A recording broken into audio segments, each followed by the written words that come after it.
Welcome to Nintendo Land, everybody. Landon here, and I am joined today with a special guest, Kevin Oliver. Hello. How are you today, Kevin? I'm good. How are you? Pretty good. Getting ready to jump into 2018. Finishing it up here. Me too. So today we are discussing everything we played in 2017, all the old games that we tried out and new games alike. I have a list of 53 games here. I don't know how many Kevin has on his end, but I think 20 something. it's close enough. It was 18. Alright, so pretty much what we're going to do here is we're going to go through some of the old games that I played and some of the old games that Kevin's played, and then we're going to come together on the big titles such as Splatoon 2, Zelda, Mario, and stuff like that. So are you ready, Kevin? Yes, 100%. Alright, so the first game I played this year was Zelda Ocarina of Time 3D for the DS. I played it as Virtual Console before, played it again on the DS, same game, it was fun, I beat it, end of that. And then we played Smash Bros. On the Wii U throughout the year. I only played with you and Eli. Yeah. That's when you really got your feel for Smash Bros. Is this year. Well, yeah, I played on the Wii a lot. I had my own Wii, and I played on there with my friends, but right. I didn't get serious until this year. Two guys started whooping me, and I had to get better. You got good, man. You got some skills, man. When the Switch Smash Bros. Comes out tomorrow, I'll get a lot better so I can actually play with you guys. That's what I'm saying. But not tomorrow. not tomorrow. I wish. But first game here, Zelda, obviously. The first big game of the year. So much to talk about. So overall, how did you feel about Zelda? Okay, so I got the Switch like a month or two after it came out, right? And I got it at like 8 o'clock at night. I'm like, Mom, I'll be right back. I know I just got home from college, but I need to go get something. And so I drove to GameStop, bought Zelda, went downstairs, stayed up till 3 in the morning playing it, got off the Great Plateau the next day, and then for like a month and a half maybe, I would come home from work and play it all night. And then I beat it, and then that was it. Yeah, I have spent, like I said, I played Zelda most of the time, like on the handheld mode in my bed. Right. And I just, like you did, I saw places, I went there, and I just explored literally everything. I have never played an open world game before, so this was, Zelda and open world together is like I had to, play this a lot. So I put in, I think this is still the most hours on my Switch. It's like 280 plus hours or something crazy. The thing about it is like when you first get it and, the map's not open yet, you don't have all the areas open. Right. Like, you don't know how long it's going to take you because you just look at somewhere, you're like, all right, let's go there. Mm-hmm. And then you're there. Finding those towers was like my favorite part, just like searching a whole area and then getting the tower and then saying, okay, now I can move on to the next. And right. And you're like, okay, I can finally see this area on the map. Yep. Like, let me go explore, let me find all the shrines, which you never did. No. You had to go back at the end and find them. This is like too many. Yeah. See, okay, my Switch changed the hours on me. It was like 270, now it dropped it down to 180 for some reason. But yeah, spent too much time on that game. DLC was fine though. Like, many people were worried that the DLC wasn't going to match up to people's expectations, and obviously many people thought that it was going to be hugely story based. There was hardly any story. You haven't really played the DLC, have you? I played both parts of it a little bit. Okay. I think the part that people got upset about was that it wasn't story based and it was just essentially challenge mode. Mm-hmm. Like the Master Trials is just a challenge. Right. And then the new shrines were nice. Like I've seen all the flashbacks and stuff, and the story's good, but I think people wanted 2 hours more of cutscenes and right. Like, and I think a new area to explore or something. The biggest problem with me with Zelda was like the story was all flashback. You didn't really talk to any characters. They during the DLC, there's a scene where they show Hyrule Castle and everything, and right. it's like in perfect condition. There's a town and everything, and there's people walking everywhere, and this is like, why wasn't this in the game? This would have been amazing to look at. Right. So like, you really don't get. There's not many memorable characters within the game itself. It's all like flashback sequence, and it's just like. Right. I mean, meeting the champions that you meet, like the descendants that. Are like the people that run each town were cool, but like none of them were particularly memorable. Right. I mean, I like the bird guy, but he just sits in a chair and you talk to him, and so I mean, it'd be nice that, like, you know, like you said, that flashback in the castle would be nice if you could go and walk in the castle. Yeah. And the flashback, you know, so it's I mean, having flashbacks is one way of storytelling, but also having a flashback where you can actually interact with it instead of just watching would have been, I think, a better way to experience the story. Yeah, and like, obviously the first batch of DLC was just like you said, just add-ons, challenge mode and stuff. But I liked how they added more towards the end. It did feel like a proper wrap-up. It had the best boss battle in the entire game at the end of the DLC. It was better than Ganon, I think. And so you think that's the end of the DLC? Oh, they already confirmed it the other day. Okay. Yep, they said. I mean, it's probably for the like it works perfect to end it there. If you've seen the end, you okay with that? Yeah, you know what? Before the DLC, I haven't touched Zelda in like months, so the DLC is the only reason that brought me back. But even when I came back, it was like, okay, there's more shrines. It's just a repeat pretty much of everything else, just a little harder. Right. Yeah. Zelda was good, and it got 10 out of 10 for a reason, so I think it should just stay where, it did its job. It did 2017 perfectly well. Its job was to start 2017, Mario Odyssey in 2017, and they both did their job, so I'm pleased with. It's the best game to get your Switch and pick up and play. 100%, yeah. Introduced me to the Switch better than any game could have, with all the controls, the portability, as well as on the console. You're playing on TV, it's insane how good it looks when you're playing on TV. Yep. But then you put it in the handheld, it looks basically just as good because it's in a smaller screen. So yeah, it's just crazy to think about. Like in the future, this is going to be a classic, and it's just that good of a game, man. Like, I agree. It's a once in a lifetime type of thing, and like I said, I'm fine with no more DLC. They already said that they're working on 2 new Zeldas right now, so that's amazing. Yeah, so like I'm 100% fine with that. So they can take their time. I'm fine with Zelda so far. Yeah, I agree. All right. With that, we are on to some more old games I've got through. Super Princess Peach for the DS. You probably never even heard of this game, Kevin. No. So it is an old game that I had laying around, and I decided to continue playing it. It's literally a 2D Mario game, but with Peach. Okay. So, she has, different, I don't want to say, they're mood swings that you can turn her to. She can get angry or she can cry, and, it affects, the gameplay and stuff. I'm going to have to show you. It's kind of hard to explain a game like this.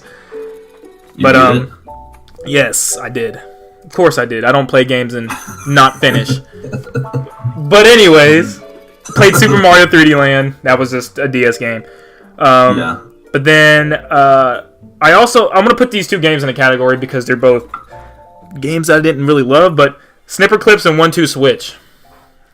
You love Snipper Clips? Snipper Clips is a game where you're in like when we were in a car together and we pull out a Switch, and that's literally the only thing it's for. Like if you're with a friend somewhere, we play it for 10 minutes and it's done. You cannot stop laughing. Yeah. I mean, that's how 1-2 Switch was. It was like, I had a big group of people over the house, and it was like, let's play a party type of game, and it was fun for 20 minutes, and then it's done. Yeah. It's like I don't even know where it is right now. I couldn't even tell you where. It's in my closet somewhere.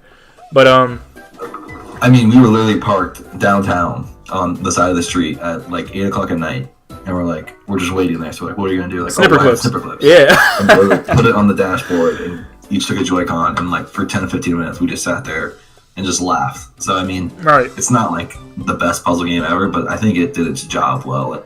It kind of introduced you to the split Joy-Con mechanic of the Switch, and it was just a fun little game to play. Yeah, and it got a full release after that, a physical copy. They added DLC, and I think it was $30. So obviously people enjoyed it. So it didn't do that bad. I did. All right. So we played. I can't remember. Have we played Did you play Kirby Return to Dreamland with us, or that may have just been me and Eli? I watched you. Is that where you had to do the bowling thing? Yes. Yeah, you guys were mad. Okay, so I played that a little bit. That was just to play with you guys, and so that wasn't anything big. But then we got Mario Kart 8 Deluxe at the beginning of this year also. Did you... How did that settle with you? You didn't have a Wii U, so this was really your first Mario Kart 8 experience. I played the Wii U with you a little bit, and then I obviously played on the Wii a ton. And the GameCube, I played Double Dash a lot. I had Mario Kart on the DS, so I played Mario Kart a lot.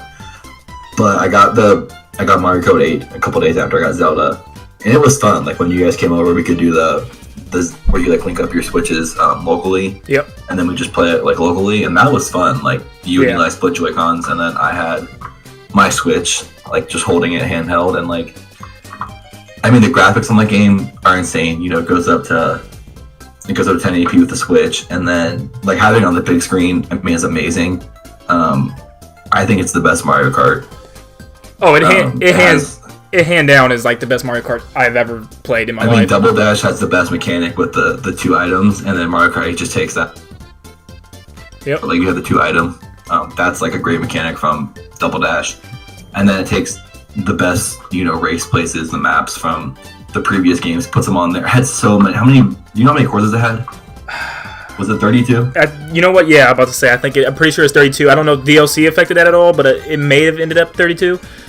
And because, you know, by the end of the Wii one, you were like, all right, I know all these, or like Double Dash, you know every single map. Like, you play through all of them when you're just sitting down, but like, there were so many on there. You like, I had my favorites, but like, you never got bored because there were so many freaking like places to like drive your different maps to go on. So yeah, and obviously, the only thing Mario Kart 8 Deluxe added was really the battle mode, and you said like a couple characters and the 2 item switch, but. The battle mode was fun. Like I played it for a while. Normally I never play battle mode in racing games ever. I just like to race, but it actually got my attention for a while. There's this mode called Shine Thief, and it's insane. Pretty much, if you have the sun, everybody else is trying to bump into you and take it, and it's just chaos, dude. Like, it counts down while you have it. Yeah, and you got to get your timer all the way down without getting hit by like 12 other players coming after you, and it's insane. I did play that one a lot. That one was really fun. That's probably the most fun one. And then the balloon one, right? Yep, that was the classic one, the balloon. Right, which is fine. I mean, if you have a shell, and you're like, if they're seeking shells, they're gonna hit someone. So it kind of felt like hide and seek to me when you're playing that mode. Yeah, but I was upset there was no new tracks. You know, obviously this game I think is for the people that didn't have the Wii U, and but also in the same time, it kind of hits the demographic that, you know, the people that did have the Wii U, here's just another Mario Kart 8 game. It's like, should you double dip? And after playing it, I don't know if you should. Like, obviously, I mean, I know you played it a lot. Yeah, it's the best Mario Kart. Obviously, like I said, the best version you could possibly get. But it gets like I played it. I beat all the tracks and stuff. Beat all the cups. Haven't touched it since spring. So yeah, like it was one of those games that was like, I'm glad to have it back, but I've done this before. I've been there, did that. You know, I don't want to do it anymore. Yeah, I mean, especially since you're the Wii U and you played it so much. Right. I mean, and I was kind of hoping on for like more DLC down the road, but it doesn't look like that's going to be a thing. No. Yep. No, down the Mario Kart road. Yeah. Rainbow Road. Rainbow Road. Down Rainbow Road, there might be more DLC. Yeah, you might fall off that road. You know I did. So there was a free-to-play game on the DS this year, Team Kirby Clash Deluxe. So pretty much it was just a 2D fighting Kirby game, and you would team up with people online and take down these bosses. And the more bosses you took down, you get like points for it, and you could like upgrade Kirby, give him gear and stuff like that. I played that for a little bit. It was nothing big. And then Mario Maker, I played a little bit here and there. There's been some like new levels and stuff. I decided to play with my brother here and there, just other people's levels and stuff. We made our own level. Mario Golf was fun. Yeah, see, that's my problem, man. That's why I couldn't play Mario Maker for too long. It's because I get too intense on making levels, and I will spend weeks and weeks with just one level. That level was fun. It's an addicting game, man. So I still think I couldn't get through it, but it was fun. It's gonna come to the Switch, man. I see that happening. But you don't have the double screen. Yeah, I know, but like, it's. I hope it does. It's tough. I do too, just because, you know, I don't know if I'll play it as much as I do other games, but it's just it's one of those games that you can pick up any time and just have fun with it. Yeah, run through some courses. Yeah, I agree. ARMS. How much of ARMS did you play? Whatever I played with you is what I played. So not very much. I mean, we played 2 or 3 times together. Okay, so when I saw the trailer of ARMS back in January, I was like, what the heck is going on? You know, I was like, they said this is a new IP. and I was skeptical. Like, I was like, I don't want any, fighting games. I think Smash Bros has that category. That's it. There's never going to be any more fighting games. So to see another fighting game was kind of like, but it was fun, especially for Nintendo. Right? Like it was fun. But once again, it was one of those games that was fun for like a month and then it was over. Right. But I can't put that on them. They put out DLC after DLC after DLC. Like there's like 5 new characters right now, but I haven't played it. It just got one. Yeah. It just got that that robot chick. I forgot her name. Yeah, but I don't have the enthusiasm to keep going back. I keep telling myself, like, if there's a game of 2017 that I want to go back and play more of, it's 100% ARMS. Because I haven't. Can you get your guy to like max level online? Yeah, there's like, I think the rank goes up to 15. I'm like 14. Yeah, I remember you were like. And then I stopped, and I had the system. I remember it was the Kid Cobra and the Biff gloves. Man, I'm telling you. Was that OP? OP. All you had to do was push L and R, man. It was like, it was just broken. The game was broken for that, man. And just block and grab? Yeah, like all you had to do, like there's nothing the other person could do. You're just constantly every second throwing out a hand, and like all you can do is just move. Right. And just Yeah, but like I said, I'm so glad Nintendo's put out as much DLC as they have for this game. Obviously, they want it to be a big thing, but I don't know. People think, okay, so this is going to segue to the next category, Splatoon 2.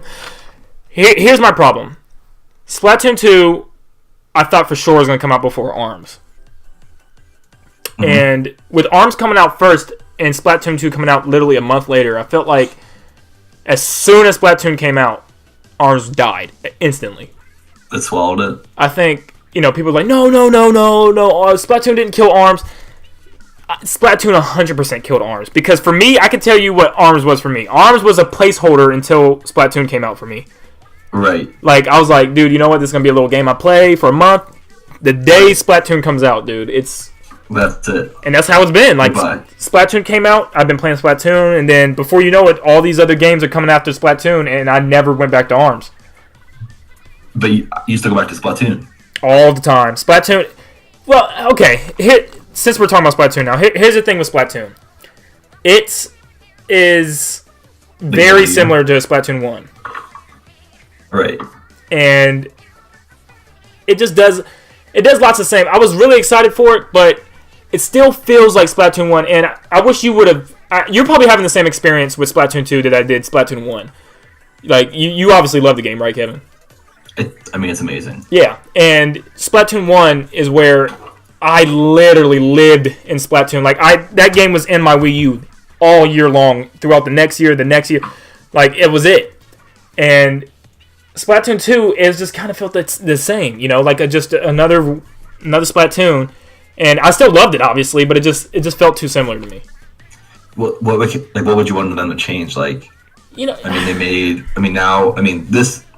changes after it came out with the change your weapons between matches. Yeah. New maps, obviously, new weapons. They had mode. This is definitely the better version of Splatoon, 100%. Right, this is the best Splatoon can get. Besides, I think the only other thing they need to do is let you be able to pick what mode you want to play.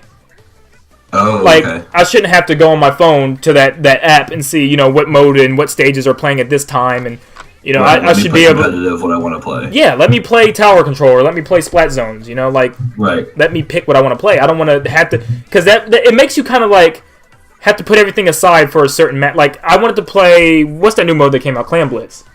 Yeah. And I missed like the first 2 days it was launched, so it was like day 3 after it came out, and I wanted to play it, and there was like Tower Control and Splat Zones, and I couldn't play it, so I had to like wait for like a specific time, like 9 o'clock, to play it, and I'm like doing other things. I'm like, I can't. Right. Yeah. No, because if you only have, say, I get home and I have 2 hours to play, and I want to play Rainmaker or I want to play probably not Tower Control, but I want to play that and like it's Tower Control, and I want to play Tower Control. I have to go play just regular Turf War. Yeah. And so I just end up playing Turf War all the time because I don't feel messing around on, a game mode on competitive that I'm not good at. Yeah. And like, yeah. You brought up to me earlier too, like earlier on in the year, you was like, why can't I just play the competitive modes, but why's it got to be competitive? Like, why can't I just play tower control just to? If tower control could be casual, I'd play it all the time. Yeah, like sometimes I just want to practice so it. Many splats in that mode. Right. And right. I love game, but like I get so frustrated when we lose. Yeah. So like it changes it for me because I don't want to lose and then have my guy ranked down. I want to just be able to play and not worry about if I have bad teammates or like, if I'm not having a good game, I get all upset. I'd rather just play those modes and enjoy them because it's hard to enjoy if they're competitive and I'm losing rank Yeah, but like I was trying to figure like you just said, what are they supposed to do to make Splatoon different now? And I think the problem is that the things that make that like kind of upset us, like, oh well, you only have certain modes times, are kind of the best part about Splatoon because it changes the first-person shooter. So I go on Call of Duty, I want to play Headquarters, or I want to play Domination, or I want to play Team Deathmatch. Like Splatoon, you're playing what they're telling you to play, and you have to like kind of just deal with that. There's only 2 maps that you play on at a time. It doesn't go through 10 maps constantly, so it's like it's so different than other shooters. But I think that's why I like it so much. Is because it's not there's not too many choices. Like, all right, you're playing these 2 maps, you're playing this game over the next 2 hours, and then like you just do it, and you're good at it, and then it changes, and then. Yeah, Splatoon. The things that make it annoying about it are the good parts too. Splatoon is good with like they do kind of like switch everything up and make it their own. Like obviously you can see bits and pieces of other shooters in there, like Salmon Run. It's definitely zombies. Like tower control. It's like moving the payload and stuff. Like it's stuff you see in other games. Right, and, like Overwatch. Yeah, exactly. And it's just like they're taking bits and pieces and just putting their own spin on it. So I had people ask me like on videos before, like, what do you think they could do different with Splatoon? I could definitely see them, taking off of other games. Like for instance, they could easily take off of Fortnite and make a game of their own. Oh my goodness! Like they could. I would not leave my room. They could easily just have something like like 100 Inklings in like a giant city area or something like that. That would be amazing. And yeah, they could easily do something like that. And I could see that happening too. And just making bigger maps. Make it like maybe a couple maps are like just huge maps where you just have to, do certain objectives. And I definitely appreciate that they keep on updating it. They're like, oh, we're going to support it for 2 years, right? So yeah, new gun comes out once a month, or like a new map comes 6 months, or there's a Splatfest once a month. But I want them to support it with things like you're saying, like a new game mode, a bigger map, not just a new map that's different. Yeah. Make a map that's twice as big as the other maps. Yeah, because game mode like Rainmaker, but different. Yeah, all the maps are like the same, pretty much the same size. They're little maps. They're not anything special. Right. So obviously, this game is supposed to be just like the sequel to Splatoon 1. And we knew we were gonna get a game like this, but I think they know now. There's not much you can do for Splatoon 3 to make it again like Splatoon 1 and 2. So they're definitely going to have to, change up the formula completely and give us something completely different. And I think they could do that. They clearly could do that. Right, and it's not really Nintendo's thing to be like, oh, well, Battle Royales are really, really popular right now, so let's just make Splatoon 2 a Battle Royale. Yeah. Because that's just not their thing. I don't want them to change like that, but also the kind of support they're giving it is good, but having a Splatfest once a month isn't the kind of support that's going to keep people playing for 2 years like Destiny. Right. They need things like, a raid is totally different than, like, in Destiny. Like, you come back for the raid, you level up. Like, Splatoon 2, like, because there's a new gun, I'm not going to come back and play for the next 3 weeks on the new gun. I'll play for 30 minutes and try it out. Like, the support they're promising is the support that keeps people playing, like a game for service or something like that. Yeah, and the reason why Fortnite is so popular, because it's a free game, it's the same map and everything. It's the same thing. It's just, it feels like a new game every experience. It feels like a new journey, a new destination, just because it's just so much vast places to go and stuff. It's crazy. And I can guarantee you, if Nintendo took that approach on the Royale system, they would make it completely different than everybody else. Like, it would be for sure something of their own thing, and it would work. I'm telling you, it definitely would work. I could see them doing something like this. I'm picturing it happening. Kevin, it has to happen. But you're right, because every Splatoon match is different, right? Like, the turf wars never look the same, right? The turf never looks, the map layout never looks the same.